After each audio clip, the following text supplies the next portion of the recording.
माँ सरस्वती को मेरा प्रणाम।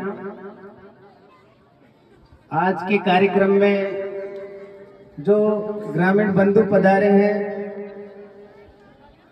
जो माताएं बहनें पधारी है, जो विद्यालय में शिक्षक साथी है मेरे साथ पधारे श्रीमान रामराज जी है, अन्य विद्यालयों के जो स्कूल के डायरेक्टर यहाँ पधारे हैं, मेरे सामने जो भारत का घोष से जो बेटा है, उन सभी को मैं इस 75वें गणतंत्र दिवस की हार्दिक शुभकामनाएं देता हूँ और बधाई देता हूँ कि हम उस देश में जी रहे हैं जहाँ संविधान जैसी कोई व्यवस्था है।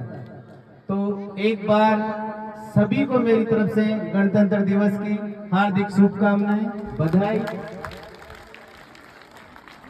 प्रोग्राम में आपकी तरह मैं उधर ही बैठता था, कभी ऐसा कुछ नहीं है कि आदमी कोई जीवन नहीं जीता, जो इधर है भी उन्होंने वो जीवन भी जिया है। तो बहुत बोरिंग लगता है, कोई भाषण देने आता है तो भाई ये कब वापस जाएगा, क्योंकि बहुत बुरा लगता है बच्चों को। लेकिन फिर भी मैं 10वीं 11वीं 12वीं के बच्चों को कहता हूँ कि मेरी बात को आप ध्यान से सुनना, जीवन में जरूर आपके काम आएगी। और जीवन में एक जगह मोड़ ऐसा आता है जहाँ से हमारा पूरा जीवन बदल जाता है। तो मैं शुरुआत करता हूँ। मेरा नाम हंसराज चौधरी है और किशोरपुरा गांव से एक किसान परिवार से मैं संबंध रखता हूँ। मेरे पिताजी और मम्मी दोनों ही पढ़े लिखे नहीं हैं, साधारण किसान हैं। वहाँ से मैंने स्कूल से ही 10वीं गवर्नमेंट स्कूल से पास की। उसके बाद मैंने भी साइंस से 12वीं पास की। 12वीं बाद में मुझे ऐसे लगा कि जिस घर में मैं जन्म हुआ हूँ मुझे थोड़ा सहारा चाहिए आर्थिक रूप से, तो मैंने बीएसटीसी का फॉर्म भरा। जो आप सभी की चॉइस होती है आर्ट्स वालों की, तो 12वीं के बाद में, तो मेरा बीएसटीसी में 12वीं के साथ ही सिलेक्शन हुआ। फिर मैंने BSTC saint Wilfred college Mansarovar से की। मानसरोवर से बीएसटीसी होने के बाद पहले ही प्रयास में मेरा, जिसको आप तृतीय श्रेणी अध्यापक बोलते हो, लेवल 1, उसमें मेरा सिलेक्शन हो गया और मेरी पोस्टिंग गांव के पास में ही राजकीय प्राथमिक विद्यालय मोरडी में हुई। वहां से फिर मैंने सोचा कि अब और आगे बढ़ना चाहिए। तो जब मैं 3rd ग्रेड का टीचर बन गया था तब भी मेरे को ये पता नहीं था कि आरएस अधिकारी क्या होता है, आरएस की फुल फॉर्म क्या होती है। कुछ गुरुजन मिले, कुछ बड़े भाई बहन मिले, उन्होंने कहा भाई आपको आरएस की तैयारी करनी चाहिए। तो फिर मैंने 2nd ग्रेड और 1st ग्रेड की तैयारी नहीं की, आरएस की शुरुआत की तैयारी शुरू की। 2016 में मैंने सबसे पहले परीक्षा पास की, आरएस की इंटरव्यू भी दिया, लेकिन मेरा फाइनल सिलेक्शन नहीं हुआ। फिर 2018 में फिर वापस वैकेंसी आई, फिर तैयारी करी, फिर परीक्षाएं पास की, फिर इंटरव्यू दिया, इंटरव्यू में फिर कम नंबर आए, फिर मेरा सिलेक्शन नहीं हुआ। यानी बहुत ज्यादा असफलताएं मेरे जीवन में देखी। फिर 21 में भर्ती आई कोरोना के बाद में। कोरोना के बाद में 2021 में वैकेंसी आई, आरएस की तैयारी शुरू की वापस। अब की बार इंटरव्यू का कोई भरोसा था भाई, पता नहीं क्या नंबर आए नहीं आए, इंटरव्यू की प्रक्रिया कुछ ऐसी है। तो ज्यादा मेहनत की, तो परीक्षा में ऑल ओवर राजस्थान में मेरे इतने नंबर आए कि मेरा स्थान टॉप 20 में था परीक्षा में। इंटरव्यू में ज्यादा नंबर नहीं आए तो मेरी रैंक 109 आई। तो गांव में आप जिसको बोलते हो डिप्टी, सादा भाषा में डिप्टी बोलते हैं उसको, वैसे वो आरपीएस की पोस्ट होती है। तो वो पोस्ट मुझे इस एग्जाम के माध्यम से मिली है। तो मैंने जो मेरे मम्मी पापा का, वो बहुत ही गरीब है, अभाव में अपना जीवन बिताया है। सिलेक्शन होने के बाद में जब गांव आया तो मेरे पिताजी के और मेरे 200 सापे आए। गांव के प्रतिष्ठित लोग, समाज के प्रतिष्ठित लोग वहां कतार लगा के खड़े थे मुझे सापा पहनाने के लिए। तो इसका ये बड़ाई वाली बात नहीं है, इसका माध्यम वो है जो आप हो, आप जी रहे हो। उधर बैठे लोग बहुत मुश्किल आ रहे हैं पढ़ने, इधर बैठे हो जो कुछ भी बन सकते हो। आप साइंटिस्ट बन सकते हो, आप अच्छे नेता बन सकते हो, आप आरएस बन सकते हो, आईएएस बन सकते हो। आईएएस और आरएस के माध्यम से आप एसडीएम, डिप्टी कलेक्टर, आप जज बन सकते हो, सीए बन सकते हो। अब मैं आप आज के उद्बोधन में, ये तो मेरी कहानी थी। संविधान 26 जनवरी को आप मना रहे हो। 26 जनवरी 1930 को पहली बार भारतीय राष्ट्रीय कांग्रेस ने स्वतंत्रता दिवस के रूप में मनाया था। इसीलिए फिर इसको लागू भी 26 जनवरी के दिन ही किया गया, 26 जनवरी 1950 को। तो हम आज मना रहे हैं। इसमें आपको जो सबसे 2 अच्छे मेरे को अधिकार लगे, स्वतंत्रता के अधिकार से आगे आपको समानता का अधिकार दिया है। यानी स्वतंत्रता से आगे भी संविधान निर्माताओं ने समानता को आगे रखा है। और 21 में आपको शिक्षा का अधिकार दिया है, और उसी की बदौलत आप यहाँ बैठे हो और मैं यहाँ बोल रहा हूँ। ये ताकत किसी से ऊपर से नहीं आई है, ये कहाँ से आई है? संविधान से। मुझे गीता में से और संविधान में से किसी एक को चुनना हो तो मैं 1 सेकंड भी खराब नहीं करूंगा, मैं संविधान को चुनूंगा। संविधान ही मेरी पहली पुस्तक है। तो आज जो संविधान दिवस पर एक कुछ लाइनें हैं मेरी। रुतबा मेरे सिर को तेरे संविधान पर मिला है, रुतबा मेरे सिर को तेरे संविधान पर मिला है, ये सम्मान भी मुझे तेरे संविधान से मिला है। औरों को जो मिला है वो उनके मुकद्दर से मिला होगा, हमें तो मुकद्दर भी तेरे संविधान से मिला है। संविधान नहीं होता तो मैं पढ़ता नहीं, और जब मैं पढ़ता नहीं तो मैं आरएस अधिकारी भी नहीं बनता। आगे बात है, जीवन में मुझे प्रेरणा मिली सबसे ज्यादा भीमराव अंबेडकर साहब से। वो ऐसे व्यक्ति थे, उस जमाने में छुआछूत की स्थिति ऐसी थी, आप में से बुजुर्ग लोग तो जानते होंगे क्या स्थितियां रही होगी। वो आदमी बड़ौदा के महाराजा की बदौलत लंदन से पढ़ के आया था, कोलंबिया यूनिवर्सिटी अमेरिका से पढ़ के आया था, और दीवान बहुत बड़ी पद होती है उस पर नौकरी की। लेकिन उसका चपड़ासी भी उसको पानी और जो फाइल होती थी काम करने की, वो फाइल दूर से पकड़ाता था। भाई ये अछूत है, अगर मैं इसके टच हो गया तो मैं भी अपवित्र हो जाऊंगा। भीमराव अंबेडकर जी ने ऐसी परिस्थितियां देखी थी। लेकिन संविधान सभा में सबसे ज्यादा पढ़ा लिखा अगर कोई लड़का था तो वो कौन था? भीमराव अंबेडकर। उनके मुकाबले कोई नहीं पढ़ा। अपन बीएससी करते हैं, एमएससी करते हैं, पीएचडी करते हैं। पीएचडी के आगे की डिग्री होती है डीएससी, डॉक्टरेट ऑफ साइंस, वो भी भीमराव अंबेडकर ने करी थी। 3-3 पीएचडी उनके पास थी, मनोविज्ञान जैसे विषय में भी। तो वो आदमी उन अभावों में पढ़ सकता है, तो हमारी क्या मजबूरी है कि हम नहीं पढ़ सकते? आप खुद से पूछो कि क्या मजबूरी है कि हम नहीं पढ़ सकते? हमारे गरीबी, घर की जो गरीबी है, समाज की गरीबी है, असमानता है, जो दुख है, एक आपके पास हथियार है शिक्षा। शिक्षा के माध्यम से आप गरीबी को दूर कर सकते हो, समाज की असमानताओं को दूर कर सकते हो। अंबेडकर जी ने कहा था कि जिंदगी लंबी नहीं महान होनी चाहिए। मुंबई जब वो पढ़ने गए तो संस्कृत नहीं दिया उनको।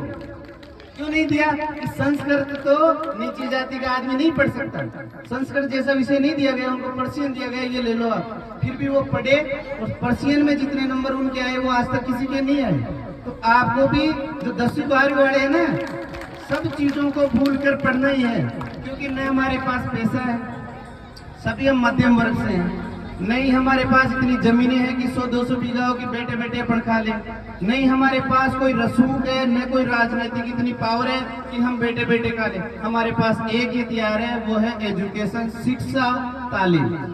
तो मैं सभी नागरिकों से यही कहूंगा कि आपके गांव में, कहीं पड़ोस में कोई बेटा या बेटी पढ़ने में होशियार है, उसके घर में अभाव है, तो आप आगे बढ़कर उसका सहयोग करो।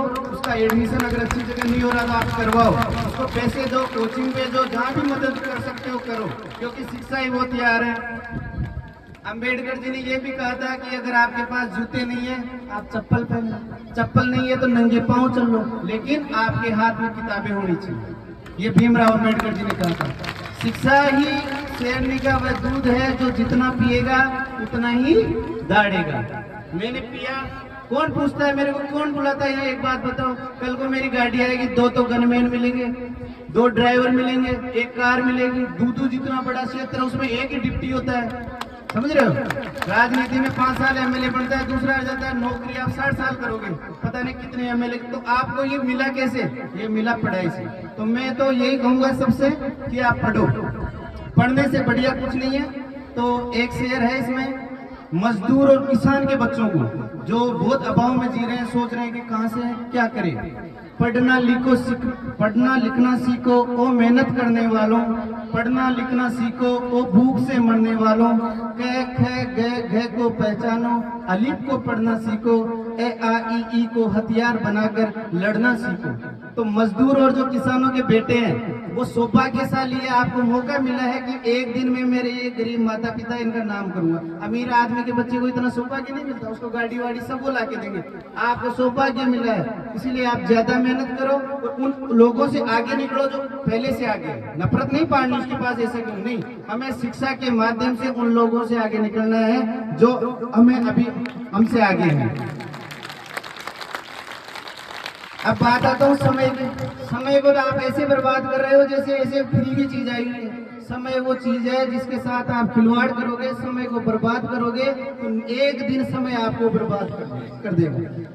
समय के लिए मैंने बहुत सारी किताबें पढ़ी मैनेजमेंट के लिए, भाई समय को मैनेजमेंट कैसे करें। सबसे पहले समय खुद को दो, ये पूरे जीवन में है। आप 60 साल के भी हो, सबसे ज्यादा जो आदमी खुद को टाइम देता है उसकी पहचान उस गांव में, समाज में, देश में सबसे ज्यादा होती है।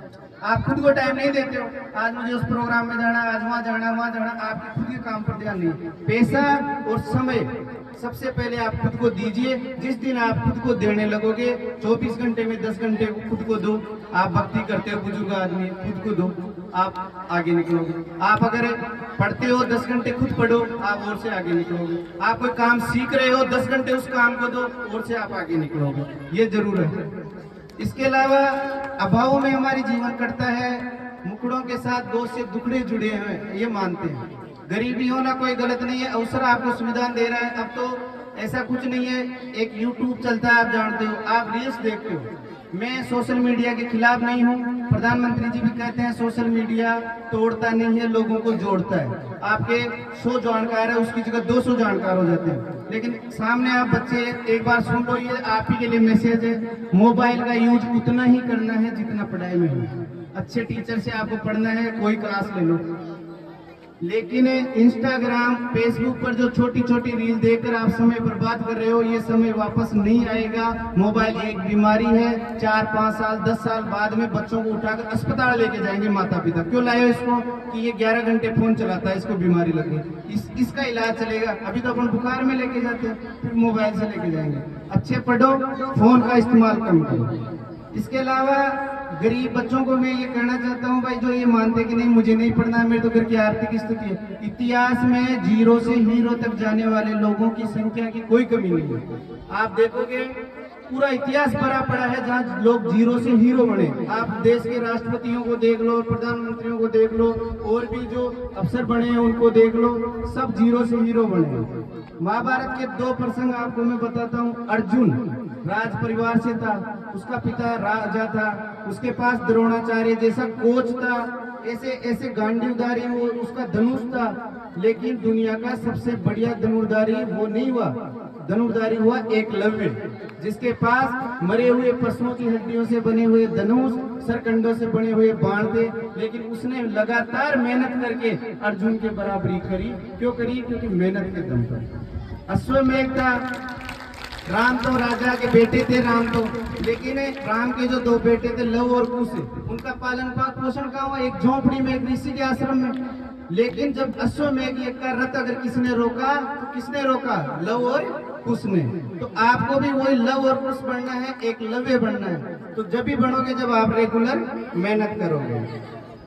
एक ये होता है कि अभी मैं देख रहा था, वो संघर्ष था वो बंजारा जी का, कि जीवन में मान लो सफलता नहीं मिले तो क्या करें। कभी कभी होता है 27, 28, 30 साल हो जाती है, जीवन में क्या करें। तो एक ही लाइन है, क्यों डरे जिंदगी में क्या होगा, कुछ ना होगा तो तजुर्बा होगा।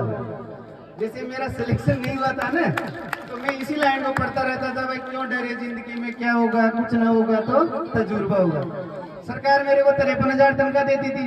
फिर मैं जब पढ़ के RS बना भी नहीं था, तब अलग अलग इंस्टीट्यूट से ऑफर आते थे, भाई आपने 2 बार इंटरव्यू दे दिया, हम आपको 1 लाख दे देंगे, मैं 1,20,000 दे दूंगा। तब मैं अंदर खुश होता था, भाई इस मेहनत का लाभ तो मिलता है। तो ये आप टेंशन मत लो कि क्या होगा क्या नहीं होगा। एक आपसे 2 निवेदन करके जाता हूँ सावली ग्राम में, कि एक तो नशे की जो आदत बच्चों में पनप रही है, इतनी बेकार पनप रही है कि पता नहीं कौन कौन सी ड्रग्स बच्चे लेते हैं, पूरा परिवार तबाह हो रहा है। अपने क्षेत्र में काफी इसका मामला चल रहा है कि बाहर से ड्रग्स आती है, बच्चे लेते हैं, अच्छे अच्छे घरों के बच्चे बर्बाद हो रहे हैं। तो मेरा तो यही निवेदन है कि ड्रग्स से तो आप दूर रहो, कुछ भी कर लेना। ड्रग्स में एक ही गेट है अंदर जाने का, नशे में आप बाहर नहीं आ सकते। आपकी खुद की जीवन खराब है, परिवार का भी जीवन खराब है। अच्छे अच्छे माता पिता रोते हैं अपने बच्चों के लिए, कुछ नहीं कर पाओगे। तो ये शपथ ही रखो कि नशे से हमें दूर रहना है, और एक छुआछूत से भी आपको दूर रहना है। छुआछूत, अब जैसे संविधान में मैंने समानता की बात क्योंकि इसलिए की कि सभी लोग उस भगवान के बनाए हुए हैं। आप किसी को भी ऊंचा नीचा जाति के आधार पर मत बांटो। तो कबीरदास जी की कुछ लाइनें हैं जो मैं आपके सामने रखूंगा। जाति पूछो न साधु की, पूछ लीजिए ज्ञान, मोल करो तलवार का, पड़ी रहने दो मान। साधु की आप जाति मत पूछो, उसका ज्ञान पूछो।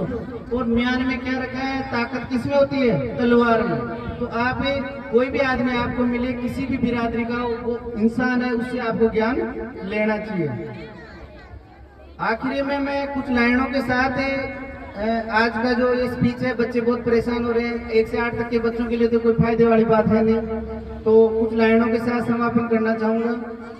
राहें जहां तक जाएगी राहगीर वहां तक जाएगा, राहें जहां तक जाएगी राहगीर वहां तक जाएगा, तुम दरिया से क्या पूछ रहे हो, नीर कहां तक जाएगा। अरे खींच धनु की डोर, निशाना साधो अपनी मंजिल का, बाकी बाद में देखेंगे तीर कहां तक जाएगा।